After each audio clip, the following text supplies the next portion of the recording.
Johanas Wolfgangas Goethe kadais sakė, jog menininko kūriniai tai jis pats.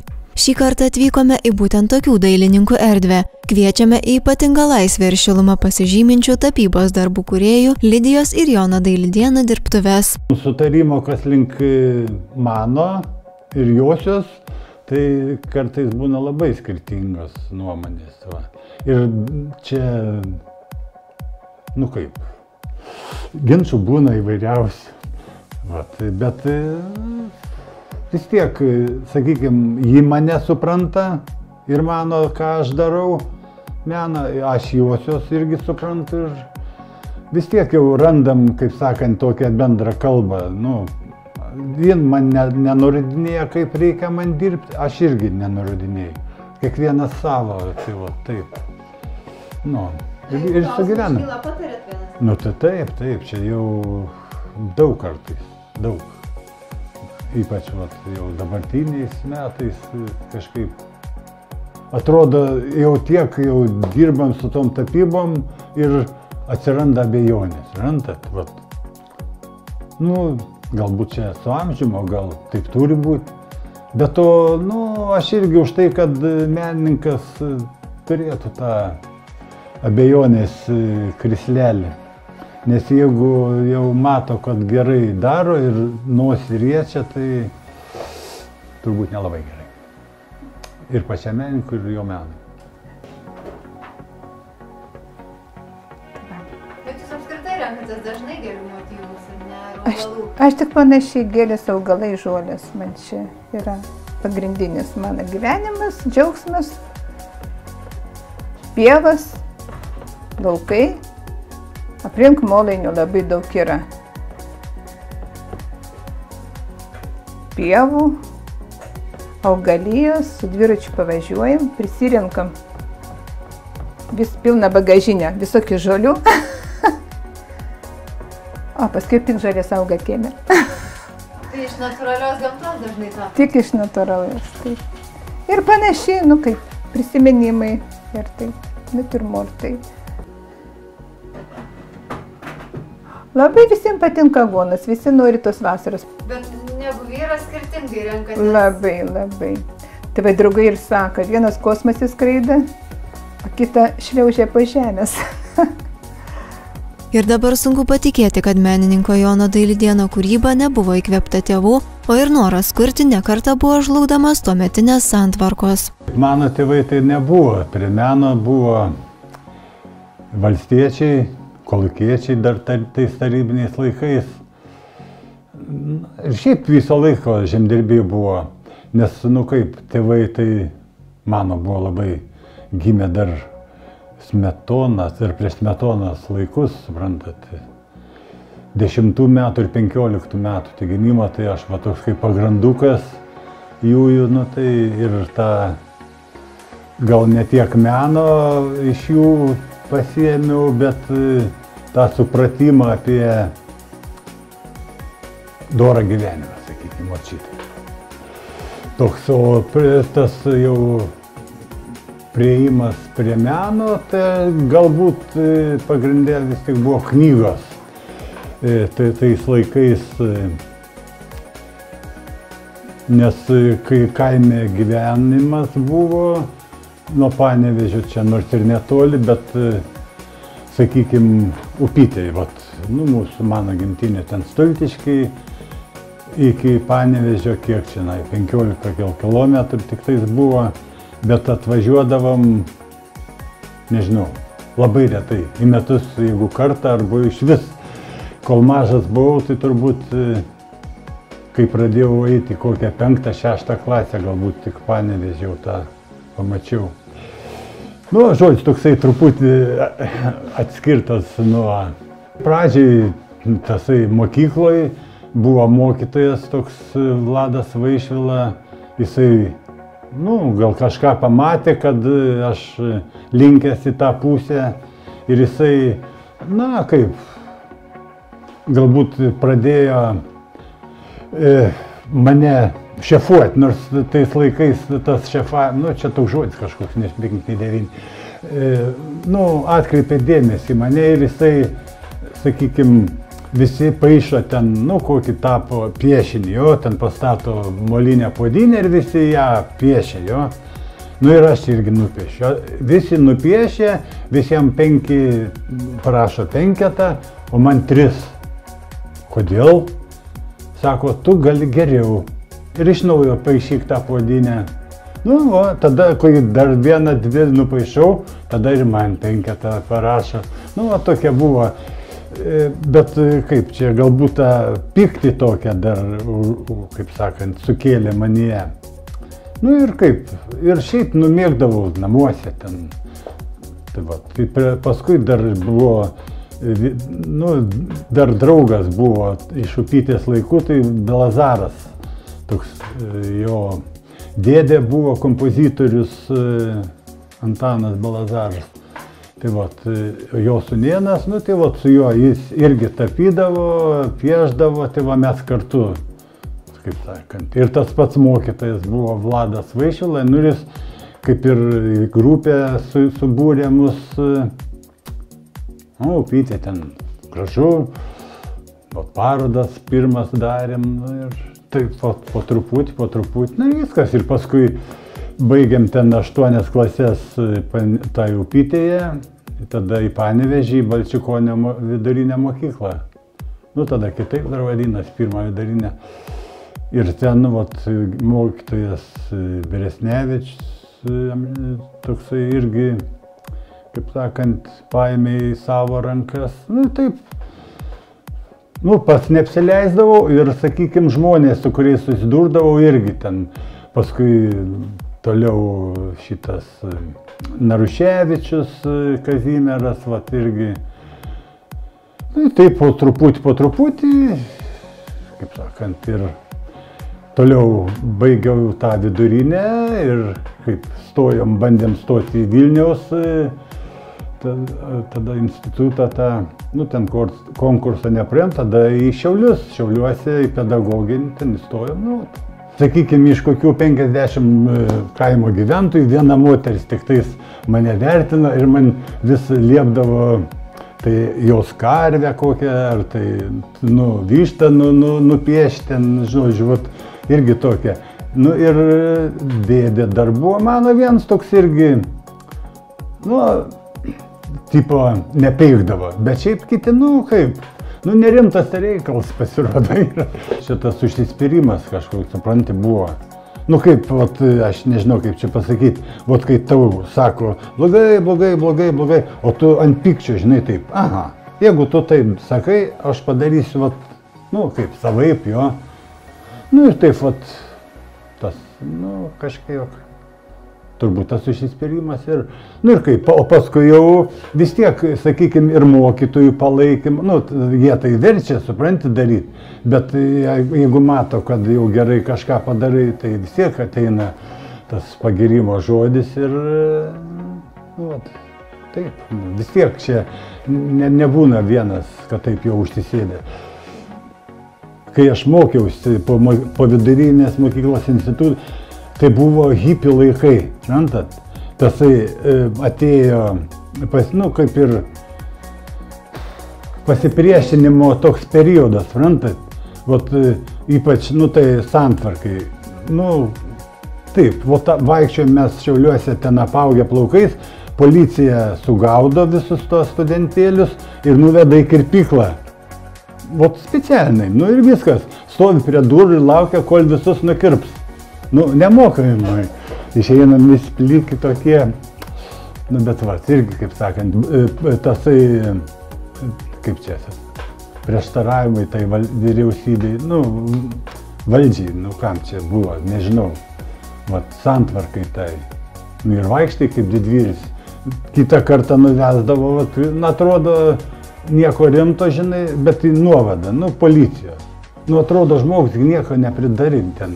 Vaikščiai su ilgais plaukais, nu, ir ten pradeda aiškinti, va, tralelė. Nu, va, tai tas pats, ko gero, persidavė į tą meną, suprantat, nu, kaip, nu, negali, dabar tau liepia ten nupiešti, nu, sakykime, kokį nors biustą Lenino, jo, nupiešti, nu, kiek jį galim, nu, dėl ko, žinai, nu, toks vidinis pasipriešinimas, Nu ir pradėd, vieną padarai ten jau kaip yra natūrai, o kitoj paveikslo pusėje pradėd visai ne taip, nu. Nu, ten dėstyjama, aišku, kliūdavo, bet dėl tos studentų.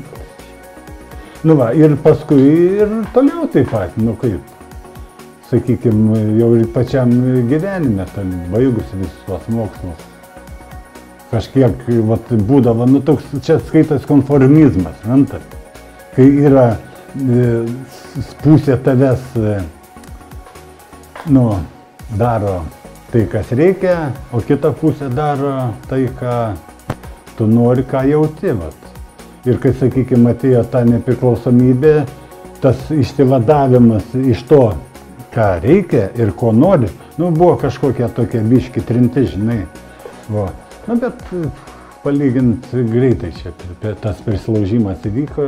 Kad ir parodas darant tarybiniais laikais, tai, rantat, irgi būdavo ta kažkokia išorinė cenzūra, ar tai miesto, ar tai, nežinau, partijos komiteto. Atrodo, iškabini darbus jau savo paveikslus ten ir dingsta darbas. Vat, man toks atvejis buvo, kai aš tą savo sergantį tėvą nutapiau, nu, žodžiu, ligonis guli ir parodoje iškabinau ir kitą dieną nebėra to paveikslo. Nu, kodėl, dabar kodėl? Nu, paskui ten praėjo keletas metų, išaiškino, kad netitinka to tarybinio, kaip sakant, komunizmo statytojo nuotaikų. Nu, žodžiu, ligonių pas mus negali būti. Nu, va, tai čia irgi toksai vienas iš anų laikų toks momentas. Ar tą darbą paskui atradom? Atradom, atnešė, nu, bet nors vienas tai išvis dingo ten tokia, kai tapo tėvą, žodžiu, irgi su tėvu buvo tokia situacija, tarybiniais metais po šitų visų, jis turėjo šautuvą, kaip gyvena, ir paskui 57 metais reikėjo grąžinti tos ginklus. Nu, aš irgi ten toks pacifistas, irgi tėvo portretą su šautuvu ir šautuvą ten gėlytė įstatyta. Nu, irgi parodoj ir dingo ir viskas, ir dingo, ir nėra. Tai buvo atsisveikinimas su ginklais, tad pavadinimas toks, tai va. O to jau neberadau. Jeigu šita laisvė būtų atsiradus, nu, taip, kokį 20 metų, dar anksčiau, nu, galbūt visai kitaip būtų buvę. Bet, nu ką, yra kaip yra, žinokit, kiek sugebėjau, tiek, kaip sakant, parodžiau, ką galiu, ką moku, nu, tiek, nes vis tik tas senas laikotarpis, jis buvo, sakykime, žmogų žlugdantis daiktas, tas tarybinė santvarka. Ir ant tiek atsparus buvai tais laikais, ant tiek ir išlikai. Kaip ir daugeliui menininkų, Jonui Dailidėnui iki atrandant savo stilių teko išmėginti daugybę įvairių technikų, spalvos tapant tiesiog užbūrė. Akvarėlė, kažkiek būdavo pirmoj pradžiai, galbūt grafika. Nu, ten, sakykime, kai mokiausi ir skulptūrą reikėjo susipažinti, ir su ko dar ten, su grafika, nu, piešimas tas, kompozicija ten. Architektūra ir kažkiek, nes, nu kaip, tas Šiaulių pedagoginis buvo tais laikais, nu kaip, universalą tokį darydavo mokytojas. Nu, kad atėjęs pas vaikus galėtų pasakyti, kaip ir išdrožti ten su oblium ir kaip su pieštuku piešti. Nu, buvo ne vien tik tais piešimas, rantat, toksai vat. Nu ir kaip ta, nu, kaip sakant, pravertė gyvenime tas visas reikalas, nes ir dabar, sakykime, ir drobę moku užsitraukti, ir porin pasidaryti, jeigu labai reikia, rantat. Tapyboje, nu, bent jau man yra tasai žaidimo elementas. Nu, kaip iš vis menas yra žaidimas, rantat, kažkoks tai, ar tai aktorius žaidžia, ar tai ten kokie režisieriai su žmonėm žaidžia. taip ir tapytojas, nu, su spalvom irgi. Aišku, sakykime, pirmoji pradžiai reikėjo prisilaikyti kažkokių tų bendrų kanonų, kad ten jau veidas turi būti proporcingas, kad ten tą daiktą, kurį tapai, irgi, nu, turėtų formas. O paskui su laiku, nu, kaip sakant, ne tai, kad paleidi savo vadžias, bet, nu, pradedi improvizuoti, žaidimas. O, sakykime, tapai tą puodynę, jo, nu ir kodėl tokia turi būti. Nu, galbūt padarom mes ją išskydusią, taip, vat. Nu, vat. Tai nuo ko atsirado ir visi tie daly paveikslai irgi, kai, sakykime, jis realybę paleidžia į fantazijos pasaulį. Nu tai va, ir mane galbūt patraukė tas, kaip sakant, spalvų fantazijos pasaulį. Nors kūryba Dailidėnų šeimą lydėjo visą laiką, Jonui yra tekę dirbti ir įvairius papildomus darbus, tačiau menininkas tai vadina puikia patirtimi. Ir ekrane dirbau, ir čia jau iš Panevėžio tų, paskui Autoremonto gamykla, irgi ta buvo vaizdinės agitacija. O, vat, ten visokius tos transparantus rašyti, va, taip ir šalia to buvo visą laiką tapyba buvo. Nes, nu kaip, parodas rengdavom ir su žmona kartu, ir, nu kaip, personalinės, bet visą laiką gyvenam tokiam vyriam katele meno, kaip sakant, tapybos ir šiaip menat. Kasdien Dailidėnų šeimą lydintis menas, užsiimti kūrybinę veiklą įtakoja ir atžalas. Sūnus tą stiklo vitražą baigė, mokosi, dirba, dukra menotyrą, nu, irgi prie meno. Bet manau, kad jiems nelengva buvo augti, vat, tokioj šeimoje. Galbūt, nu nežinau, nors gal ir gerai buvo. Nu, daug keliaudavom, ten visokie tie dailės plenerai ir vaikai kartu. Nu, finansiniškai buvo gal biškį sunkiau jiems, suprantat, nes, nu kaip, sakykime, nori vieno, o gauni visai ką kitą. Čia aš apie vaikus, jų augimas. Tekdavo pasitenkinti mažu.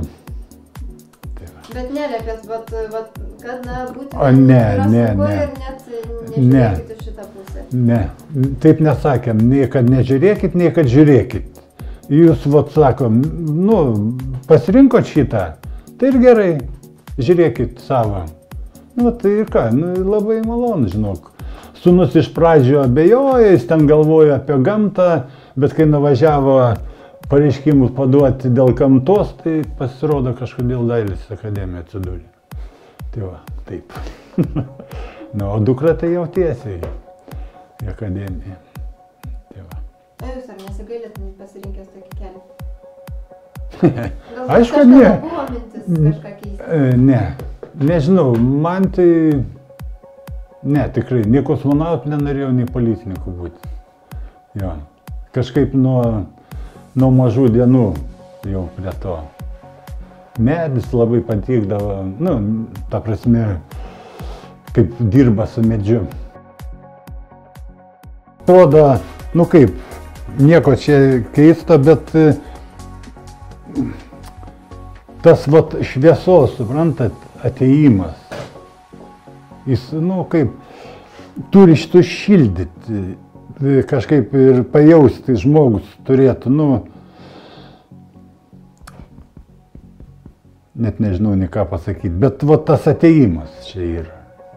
Nu, kaip ir va šitam, čia toks, nu, irgi tas tipo rato simbolis ir balansavimas virš bedugnės. Čia naujausias istorija? Nu, tai čia vienas iš paskutinių tokių. Nu, čia va irgi toks yra va, pavasaris vadinamas mano atėjimas, pavasario gaisai. Tai va. O čia bus, aš norėčiau čia padaryti angelą. Bet čia dar neaišku, tikrai. Nes man ta veidukas toks biški nelabai. Nu, čia va toks irgi galbūt šviesos atėjimas. Nu, čia va irgi bus. Dar bus. Čia bus tokie kalvos. Bet nevengia tokių ryškių spalvų kaip raudona. Ai, nu, tai va paskutiniu metu, žinokit, tik pradėjau. Nes šiaip su ta raudona spalva tai biški problemas yra, nes reikia tokie, matai, aštri spalva, tai reikia, vat, kaip sakant, susigyventi, nes, nu, sakykime, kiek metų aš tapau, tai raudona spalva man kažkaip būdavo konfliktiška tokia pagrindinė. Nu, daugiau gelsvos, melsvos spalvos buvo, gal čia su amžiumi aš sakau, žinai, ateina, kas myli tą raudoną spalvą, maži ir nebelabai. Jau ilgą laiką Jonas Dailidėnas kurdamas pasikliauja tik savo paties fantaziją, tačiau pasakas ir mitus primenantis tapybos darbai kupini reikšmingos simbolikos. Ta šviesa tai yra simbolis toks, vat, ir gėrio, ir, nu, pagrindė gėris, nu, kas teigiamos emocijos, kas dar čia, geri darbai, geri santykiai. Gal vis tik tais užtenka to blogio, suprantat? Ypač dabartiniais laikais, kai tos komunikacijos pilnos yra, nu, kaip čia, negero, daug labai negero. Tai vat, nu, aš jau bent stengiuosi, kad mano darbuose būtų kažkas tokio teigiamo, gero. Nu, gal mano vis tik jau toks simbolis tai yra ratas. Vat. Pagrindinis. Ir, sakykime, mano kompozicijos galbūt yra daugiau tokios koncentracijos principų daromos, kai į vieną kažkokį tikslą nurodo ta, nu, darbai. O kad ten, nu, sakykime, kas, paukštis gali būti dar simbolis, nuojauta gali būti dar kartais. Kai įvedami, šiaip aš irgi stengiuosi tokių niūrių darbų nedaryti, jo, bet kartais varna laukianti kažko. Žinai, čia taip, ir galim juokingai pažiūrėti, bet, vis tik varna nėra linksmybių simbolis, man atrodo, išminties, bet ir toks, gerai, čia dar vienas iš simbolių. Kartais, aišku, ginčių kyla visokių dėl tų mano darbų, bet, nežinau. Aš tikiu, kad abejingų nepalieka, svarbiausia būtų man, kaip autorius, rantat, kad vis tik tais, ką aš darau, kad nebūtų nulio vietoj. Čia toks mano tikslas.